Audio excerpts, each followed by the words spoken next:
ওম গণেশায় নমঃ। নমস্কাৰ প্ৰতিগৰাকী দৰ্শক, আমাৰ নিয়মীয়া ৰাশিফল শুনোতাসকল সকলোকে মোৰ ফালৰ পৰা আন্তৰিক শুভকামনা জনাইছোঁ। চাওঁতে চাওঁতে এটা বছৰ অতিক্ৰম হ'ব। 2024 বৰ্ষ সামৰণিৰ ফালে অগ্ৰসৰ হৈছে। 2024 বৰ্ষত বহুতো শিক্ষা লাভ কৰিলে আপোনালোকে জীৱন ধাৰণ প্ৰণালীৰ ক্ষেত্ৰত, সামাজিক ক্ষেত্ৰত, পাৰিবাৰিক ক্ষেত্ৰত, আধ্যাত্মিক ক্ষেত্ৰত, বিভিন্ন ক্ষেত্ৰত আপোনালোকে বিভিন্ন ফলাফল লাভ কৰিছে। সেয়া যুগুতাই চোৱাৰ সময় এই সময়। কাৰণ আকৌ এটা নতুন বছৰ আমাৰ আগত আহি আছে। গতিকে আহি থকা বছৰটো আমি কি ধৰণে সুন্দৰ কৰিব পাৰোঁ, আহি থকা বছৰটো আমি কি ধৰণে সুন্দৰভাৱে লৈ যাব পাৰোঁ, সুন্দৰভাৱে জীৱন ধাৰণ প্ৰণালীত হৈ যোৱা বা চলিত বৰ্ষৰ কথাখিনি আমি কি ধৰণে শিক্ষা হিচাপে লাভ কৰি পৰৱৰ্তী বছৰত পৰিকল্পনাসমূহ কৰিম, তাৰ কিছু চিন্তা কৰাৰ প্ৰয়োজনীয়তা আছে। বহুতো লোকেই ভিডিঅ'সমূহত বিভিন্ন ধৰণৰ কমেণ্ট কৰি ভিডিঅ'সমূহ বেয়া পোৱা বুলি কয়। গতিকে তেওঁলোকৰ বাবে শুভ খবৰ। প্ৰায় এটা মাহৰ অন্তত, এটা মাহ সম্পূৰ্ণ ভিডিঅ' প্ৰস্তুত নকৰাকৈ আছিলোঁ। এটা মাহৰ অন্তত এই ভিডিঅ' প্ৰস্তুত কৰিব লৈছোঁ। গতিকে আপোনালোকে নিশ্চয়কৈ ভাল পাব, কাৰণ এই এটা মাহ মোৰ পৰা কোনো ধৰণৰ ভিডিঅ' আপলোড হোৱা নাই। গতিকে যিসকলে আমাৰ শুভাকাংক্ষী সকলক ধন্যবাদ জ্ঞাপন কৰিছোঁ, আৰু যিসকলে আমাৰ বেয়া চিন্তা কৰে, কুচিন্তা কৰে, তেওঁলোককো ধন্যবাদ, কৃতজ্ঞতা মোৰ ফালৰ পৰা জনাইছোঁ। অশেষ ধন্যবাদ আপোনালোককো।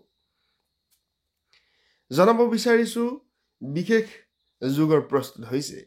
বিশেষ যুগ, এই যুগ হৈছে শুক্ৰ আৰু শনি একলগত এটা ঘৰত অহাৰ বাবে এই বিশেষ অৰ্ধকেন্দ্ৰ যুগ প্ৰস্তুত হৈছে।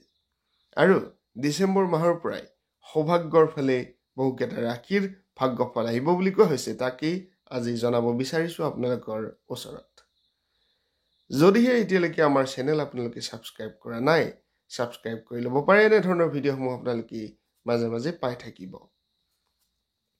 বিভিন্ন ক্ষেত্ৰত কোৱা হয় যে শনি বছৰটো আছিলে এই বছৰ, অৰ্থাৎ 2024 বৰ্ষ আছিল শনিদেৱৰ বৰ্ষ। এই শনিদেৱৰ বৰ্ষত কৰ্মৰ ফল বহুতেই লাভ কৰিছে। শুভ কৰ্মৰ শুভ ফল, অশুভ কৰ্মৰ অশুভ ফল, ভাল কৰ্মৰ ভাল ফল, বেয়া কৰ্মৰ বেয়া ফলাফল লাভ কৰিছে। আৰু এই শনিৰ বৰ্ষ সামৰণি পৰিব গৈ আছে। এইখিনি সময়ত শনি আৰু শুক্ৰৰ জ্যোতিত বিশেষ শুভ মংগলময় ফলাফল কোনো কোনো ৰাশি লাভ কৰিব। উন্নতিৰ ফালে অগ্ৰসৰ হ'ব তেওঁলোকৰ জীৱন ধাৰণ প্ৰণালীৰ লগতে অৰ্থনৈতিক ব্যৱস্থা, কৰ্ম লাভৰ সম্ভাৱনা বৃদ্ধি পাইছে। গতিকে আপোনালোকৰ জন্মকুণ্ডলীত কোন ৰাশিত কি গ্ৰহ বহি আছে, কি ৰাশিৰ প্ৰতিকাৰ কৰিব লাগিব, কি গ্ৰহৰ প্ৰতিকাৰ কৰিব লাগিব, যদি জানিব বিচাৰে, নিম্নতম খৰচৰ বিনিময়ত আপোনালোকে যোগাযোগ কৰিব পাৰিব, হোৱাটছএপত মেছেজ দিব পাৰিব, আৰু আপোনালোকৰ জন্মকুণ্ডলীৰ বিষয়ে সবিশেষ জানিব পাৰিব। খৰচ বহন কৰিব লাগিব। বিশেষভাৱে অৰ্ধকেন্দ্ৰ ৰাজযোগৰ ফলতেই শনি শুক্ৰৰ যি বিশেষ গুৰুত্ব, এই গুৰুত্ব বৃদ্ধি পাই অৰ্ধকেন্দ্ৰ ৰাজযোগ প্ৰস্তুত হৈছে। এই ৰাজযোগৰ ফলত বিশেষভাৱে জ্যোতিষশাস্ত্ৰৰ মতে বিশেষ শনি গ্ৰহৰ অশুভ বুলি কোৱা হয় যদিও ন্যায়ৰ দেৱতা, কৰ্মফলদাতা বুলি কোৱা হয়। শুক্ৰ গ্ৰহক পোনপটীয়াকৈ সুখ, সম্পত্তি, ধন, বিলাস, সন্মান, আকৰ্ষণৰ কাৰক গ্ৰহ হিচাপেও বিবেচনা কৰা হয়। গতিকে শুক্ৰ গ্ৰহ আৰু শনি গ্ৰহৰ শুভ দৃষ্টিত কোন কোন ৰাশিৰ সৌভাগ্য আহিছে, সমৃদ্ধি আহিছে, উন্নতি আহিছে, অগ্ৰগতি আহিছে, তাক জনাব বিচাৰিছোঁ পোনপটীয়াকৈ। নিশ্চয়কৈ আপোনালোকে শেষলৈকে ভিডিঅ'টো চাব বুলি আশা ৰাখিছোঁ। প্ৰথম সৌভাগ্যৱান ৰাশি হৈছে মেষ ৰাশি। মেষ ৰাশিৰ জাতক জাতিকাসকলৰ বাবেই যথেষ্ট ভাল ফলাফল দেখা গৈছে। মেষ ৰাশিৰ জাতক জাতিকাসকলৰ সকলো ক্ষেত্ৰতে ভাল হ'ব বুলি কোৱা হৈছে। বিভিন্ন ক্ষেত্ৰৰ পৰা ৰোজগাৰৰ সুবিধা পাব, উন্নতিৰ ফালে অগ্ৰসৰ হ'ব আপোনাৰ জীৱন ধাৰণ প্ৰণালী।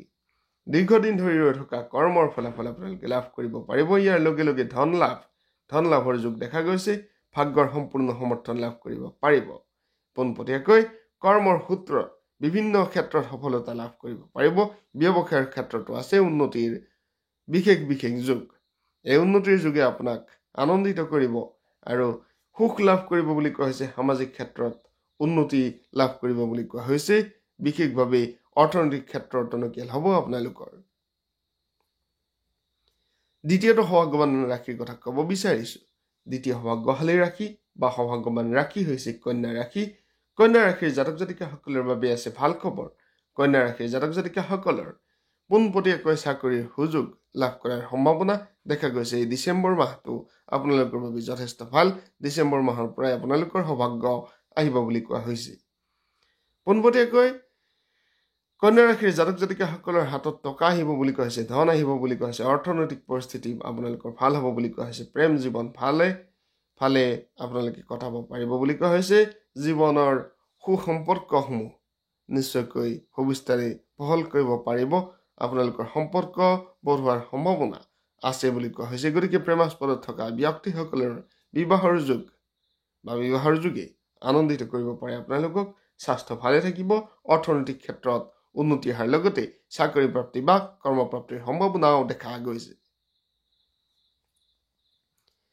আহিছোঁ তৃতীয়টো সৌভাগ্যৱান ৰাশিৰ কথা ক'বৰ বাবে তৃতীয় সৌভাগ্যশালী ৰাশি হৈছে মকৰ ৰাশি মকৰ ৰাশিৰ জাতক জাতিকাসকলৰ উন্নতি আহিছে বুলি কোৱা হৈছে অগ্ৰগতি আহিছে বুলি কোৱা হৈছে যদি আপোনাৰ ধাৰ ঋণ এনেধৰণৰ কথা সমস্যা আছিল সেই সমস্যাৰ পৰা পৰিত্ৰাণৰ উপায় লাভ কৰিব অৰ্থাৎ অৰ্থনৈতিক ক্ষেত্ৰখন আপোনালোকৰ পূৰ্বৰ তুলনাত টনকিয়াল হ'ব বুলি কোৱা হৈছে শুক্ৰ গ্ৰহৰ কৃপাদৃষ্টি থাকিব আপোনালোকৰ ওপৰত পৰিশ্ৰমৰ ফলাফল লাভ কৰাৰ লগতে দৰমহা বৃদ্ধি বেতন বৃদ্ধিৰ যোগ দেখা গৈছে সন্মান লাভ কৰিব সামাজিক বিভিন্ন অনুষ্ঠান প্ৰতিষ্ঠানত সন্মান লাভৰ যোগ দেখা গৈছে ব্যৱসায়ত আপোনালোকৰ যথেষ্ট শুভ ফলৰ লগতে শিক্ষাৰ ক্ষেত্ৰত ভাল ফলাফল আৰু চাকৰি লাভৰ যোগ দেখা গৈছে কৰ্ম লাভৰ যোগ দেখা গৈছে পদ প্ৰতিষ্ঠা লাভৰ যোগ দেখা গৈছে বিশেষভাৱে শুভ মংগলময় ফলাফল যি ৰাশিকেইটাৰ কথা মই পোনপটীয়াকৈ উল্লেখ কৰিছিলোঁ মেঘ ৰাশিৰ জাতক জাতিকাসকলৰ ভাল কন্যা ৰাশিৰ জাতক জাতিকাসকলৰ ভাল মকৰ ৰাশিৰ জাতক জাতিকাসকলৰ ভাল ইয়াৰ লগতে মিথুন ৰাশি আৰু বৃশ্চিক ৰাশিৰ জাতক জাতিকাসকলৰ